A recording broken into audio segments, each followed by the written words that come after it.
आइए बच्चों, फिजिक्स में इस एक बहुत इंपॉर्टेंट न्यूमेरिकल के बारे में सीखते हैं जो बहुत इंपॉर्टेंट है, अक्सर एंट्रेंस एग्जाम में आता है।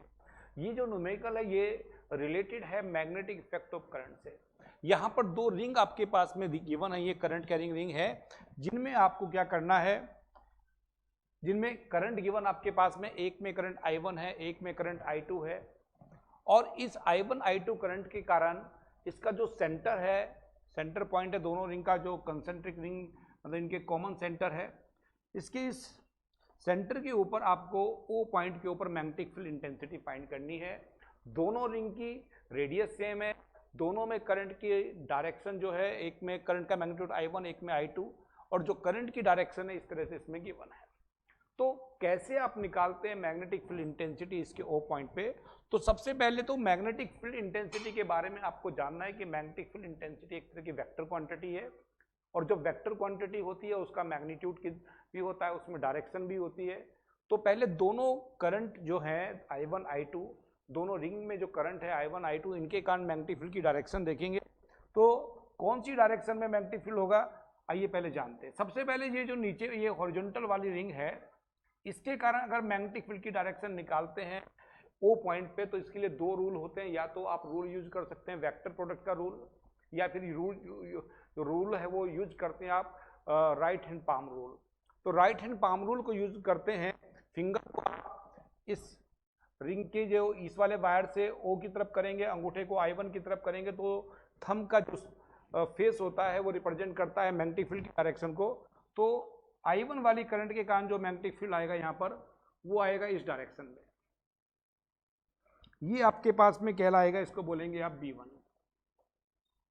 ऐसे ही आप जो I2 वाली करंट है इसके कारण जब निकालेंगे तो कैसे निकालते हैं इसको, तो ये इस वाली साइड में करंट डाउनवर्ड है, और O पॉइंट की ये फिंगर O पॉइंट की तरफ करते हैं, राइट हैंड की जो फिंगर, ये रूल होता है राइट हैंड पाम रूल, इसको आपको करंट की तरफ करना होता है, और फिंगर्स को जो है आपको ये R की तरफ करना होगा, जिधर को ये वायर से O पॉइंट है।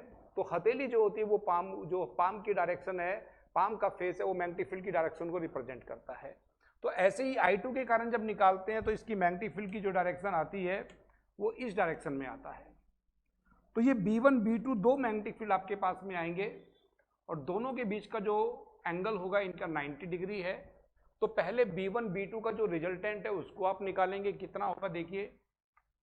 B1 आपके पास में होगा mu naught I upon I, इसमें I1 है, अपॉन 2R, दोनों की रेडियस सेम है, मान लीजिए R है।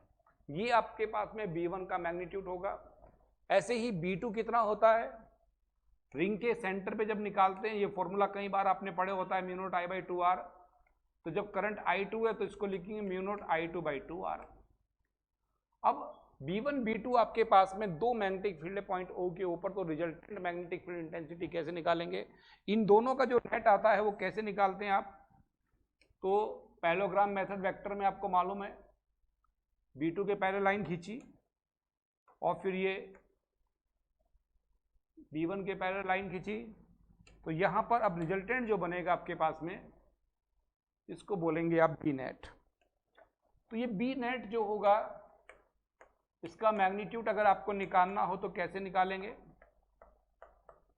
इसको फाइंड किया जाता है under the root B1 square plus B2 square से। ये रिजल्टेंट मैग्नेटिक फील्ड इंटेंसिटी निकालने का कंसेप्ट है, B net equal to under the root B1 square plus B2 square.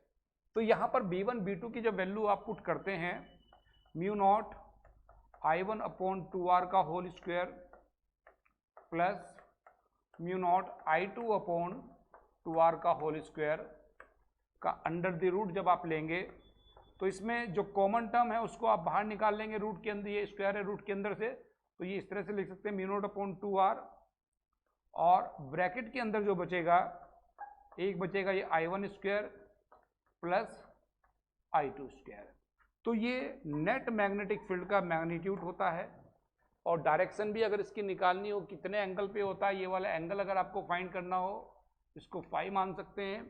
तो जो B नेट होगा ये किस डायरेक्शन में होगा, इसको कैसे फाइंड करेंगे, तो tan फाई जो होता है ये बराबर होगा बच्चों परपेंडिकुलर अपॉन बेस, तो इसमें ये परपेंडिकुलर, ये वाला B1 है तो ये भी B1 के बराबर एंगल के सामने परपेंडिकुलर होता है, तो परपेंडिकुलर अपॉन बेस करेंगे आप, B1 अपॉन B2 करेंगे तो ये आपके पास में tan phi निकलेगा। यहाँ B1 B2 की वैल्यू आपको मालूम ही है, B1 आपके पास में mu naught I1 by 2R, B2 आपके पास में mu naught I2 by 2R, यहाँ पर 2R से 2R, म्यू नोट से म्यू नोट कटेगा तो ये बचेगा I1 अपॉन I2।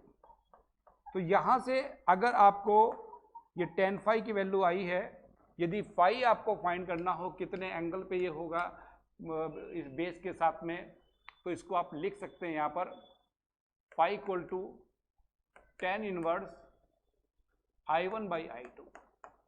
तो इस तरह से इसकी डायरेक्शन भी निकाल सकते हैं।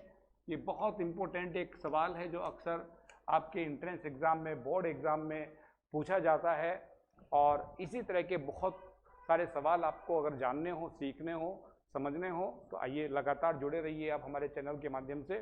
Thank you very much.